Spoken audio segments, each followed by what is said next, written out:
Welcome back to Talk Show, the show where we bake a political souffle and serve it up hot. It is Sunday, April 5th. It's Easter, a day of resurrection and renewal, where the children look forward to the egg hunt. And of course, America's favorite candy, Van Gogh ear lollipops. Yeah, they're a real thing. This is a lollipop that looks like Van Gogh's ear. Delicious and macabre. Macabre-licious. And speaking of macabre-licious, unfortunately there's bad news. There's always bad news, right? Come on. Recently, Iran just shot down 2 U.S. jets. One of the pilots was rescued.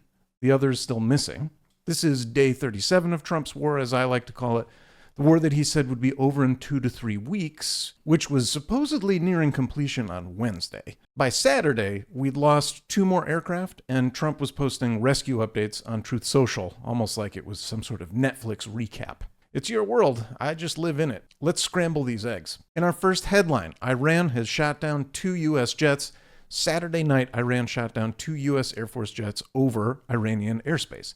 Trump announced early on Sunday on Truth Social the U.S. Air Force officer whose plane was shot down in Iran was rescued by U.S. forces. One pilot rescued, the other still missing. And this happened 3 days after Trump's primetime address claiming that the war was nearing completion. Don't forget, we talked about that. Here's what we know. 2 U.S. aircrafts were downed. 1 Air Force officer was rescued by U.S. forces. The second pilot, still status unknown. Trump has not given anyone details about the second pilot. No name, no status update, just radio silence. Pretty sure that counts as a bit of an escalation and probably not so much a completion, but, we live in the upside down now, so, you lose. In our second segment, Hegseth has ousted an army chief right in the middle of a war. So Defense Secretary Pete Hegseth asked Army Chief of Staff and legendary WWE wrestler Randy George to step down and retire. He's not actually a wrestler, but come on, that name, right? So he was asked to step down mid-war. Oh boy. Oh, geez. 5 weeks into the Iran conflict, Hegseth has now fired the Army's top officer and replaced him with someone more loyal. Why? Georgie Porgy had a few concerns about the wargy, questioning the lack of exit plan, pushing back on escalation without clear objectives, as one who's competent might do. So naturally, Hegseth removed him. This is what an authoritarian purge looks like, ladies and gentlemen. You're fighting a war, one of your big guns balks, what are we doing here? Some sort of war crime? And then you fire him. Naturally, that's the only solution. George, however, is the latest in a long line of officials ousted for not being sufficiently loyal. So let's recall the DOJ's public integrity section, that went from 36 lawyers down to 2. The SEC enforcement official resigned after being blocked from Trump cases, and now Army Chief of Staff fired mid-war. Hegseth is basically the #1 cheerleader for this war, according to CNN anyway. He downplayed risks, validated Trump's decision, pushed for the escalation, pushing for the escalation, and he's consolidating power now by removing dissent. This is how bad decisions get even worse. And, and let's not forget he thinks he's executing a holy war. If you haven't heard the most recent comments, folks, now we might be dealing with some full-on religious zealotry. How can you not, at least furrow your brow a little? How does that not make you go, wait a minute? Why are Hegseth and Trump suddenly throwing the church talk around all the time? Well, probably because they're getting desperate and they're losing their base. In our third segment, Macron fires back at Trump. I love mispronouncing the last name. French President Francis Emmanuel Macron hit back at Trump's criticism of France and NATO. His name is actually Emmanuel Macron. I think I'm saying that right. My French is horrific. So anyways, Macron in South Korea said, there's too much talk. It's all over the place. When we're serious, we don't say the opposite of what we said the day before every day. And maybe one shouldn't speak every day. And he didn't name Trump. I mean, he didn't have to. Then, of course, responding to Trump's NATO threats, he said, if you create doubt about your commitment every day, you drain it of its substance. Great words. Love that. Shout out to you, French president. Translation, Trump is destroying NATO from the inside by constantly threatening to leave. So what's Trump's response to this? Oh, this is classic Trump. At Easter lunch on Wednesday, he said Macron's wife treats him extremely badly, and then referred to an incident where there was some shoving, I guess. Something like that. Anyway, how's my French pronunciation? Cosi que ça? Yeah, I know it sucks. Sorry, France. Love your cheeses, though. Mimolette, ooh, or a nice triple creme brie, like maybe a little Délice de Bourgogne or Saint-André. Ugh, cheese me up, Scotty. So anyway, this is how the President of the United States conducts diplomacy, as we're calling it. Attack the French president's marriage. Perfect. Meanwhile, France, Spain, the UK, Poland all refused to help with the war with Iran because Trump launched it without legal framework or allied consultation or permission from Congress. And then Trump is calling them cowards. What the actual fruit? In our fourth segment, the Iranian president writes to Americans. Just before Trump's Wednesday address, the Iranian president released an open letter to the American public. Here are some key quotes for you to enjoy. Exactly which of the American people's interests are truly being served in this war? Was there any objective threat from Iran to justify such behavior? And it's sort of a fair question, right? I mean, Iran didn't attack us, we attacked them.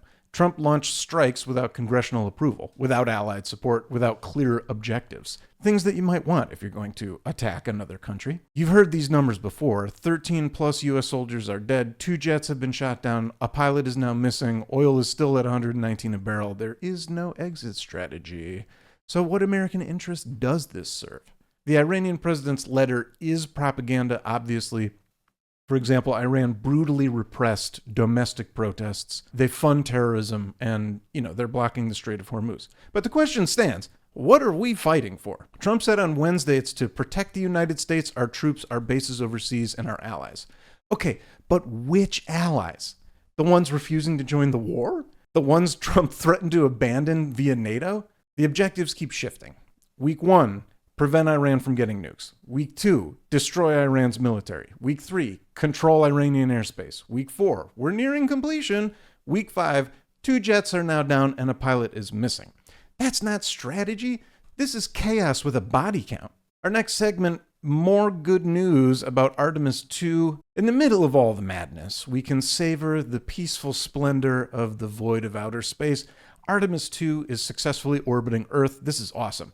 4 astronauts are up there preparing for their translunar injection burn, which is incredibly satisfying to say. That's going to happen Thursday night, and that's going to send them hurtling towards the moon. Everything's on schedule. Systems are working. The one toilet is operational, critical. They're making history. NPR's Scott Simon reflected on the launch, saying, in a time of so much division and turmoil, this mission reminds us what we can achieve together. He's right. While Trump threatens NATO, fires military leaders, loses jets over Iran, NASA is still proving we're capable of doing extraordinary things. This is the first crewed lunar mission in 54 years. The first person of color to the moon, the first woman to the moon, the first Canadian to the moon. That matters. Congratulations again to the Artemis II crew. Keep it going. All right, it's time for world news in a minute. So Iran war hits day number 37. Jets have been shot down. Death toll continues to rise. Oil is actually at $122 a barrel. It actually surged after Trump's speech, so let's amend that number from before. And a 100-year-old medical research center in Tehran was bombed. China is expanding global aid. As the U.S. pulls billions from global aid programs, China is swooping in to fill that gap. They're expanding HIV prevention services in South Africa, and they're taking America's place in development programs worldwide. Good. I'm sure we'll just so easily recover from that. ICE enforcement is going through some shifting. There appears to be a shift from aggressive street raids to relying on local law enforcement. Even conservative Florida sheriffs are expressing concerns about pursuing immigrants with no criminal records. Federal judge blocks the Trump University data demand. On a Saturday ruling, Trump's admin's demand to collect data from universities was deemed rushed and chaotic. No, no, no. Easter! It's here. It's Easter. If you celebrate, happy Easter. Maybe a little French, joyeuse Pâques. I think that's how you say it. If you don't, happy Sunday. We're all just trying to get through this. And that's your world still spinning. Our main story, we got to touch on the war that won't end. Wednesday night, Trump addressed the nation saying the war was near completion. On Saturday, Iran shoots down 2 U.S. jets. Let's talk about what's actually happening here, okay? The war is not ending, it is escalating. Some of the things that Trump said on his Wednesday address included core strategic objectives are nearing completion. We're going to finish this job very fast. We'll hit them extremely hard for 2 to 3 weeks and bring them back to the Stone Ages. None of that sounds like a war crime to me. Notably missing from the speech, any mentions of the peace talks that he's claimed to have existed all week long. There's no timeline for withdrawal. There's no clear definition of victory. And then he didn't mention NATO even a little bit, even after threatening to leave for days. Iran, of course, once again responds with false and baseless, and the objectives keep changing. This is the 5th time Trump has changed and redefined what we're fighting for. This is the 5th time Trump has redefined what we're fighting for. Originally, we were preventing Iran from getting nukes. This mission was supposedly accomplished on day 1 when we destroyed their nuclear facilities. Then it was to destroy Iran's military capability, which is just vague and unmeasurable. Control Iranian airspace, still not happening. Obviously, they just shot down 2 of our jets. How's that control doing you? Then it was nearing completion, except we're sending more troops and losing aircraft. And now we're apparently sending them back to the Stone Ages. And I remind you, a threat to commit war crimes against civilian infrastructure. There is no allied support for this. There's no congressional authorization. There's no exit strategy. NATO allies are not joining. Trump calls them cowards, then threatens to leave the alliance that we've had for 77 years. Congress never authorized this war. 56% of Americans oppose it, and 8 million of us protested 2 weeks ago. None of it matters. We're doing it anyway. The cost keeps rising. And Trump's plan is to just hit them extremely hard and then leave and let other countries deal with Hormuz. Go to the Strait and just take it. Protect it, use it for ourselves. That's what Trump just said recently. So the translation there, we're leaving this mess for someone else to clean up. This is Iraq 2.0, folks. Rushed into the war without planning, shifting objectives, no exit strategy, claiming victory while losing aircraft, and we're only 1 month in. Anyways, if you learned something, I am so sorry, and if you didn't, congrats, you're coping correctly. I'm Tino, this was Talk Show. We'll see you on Thursday.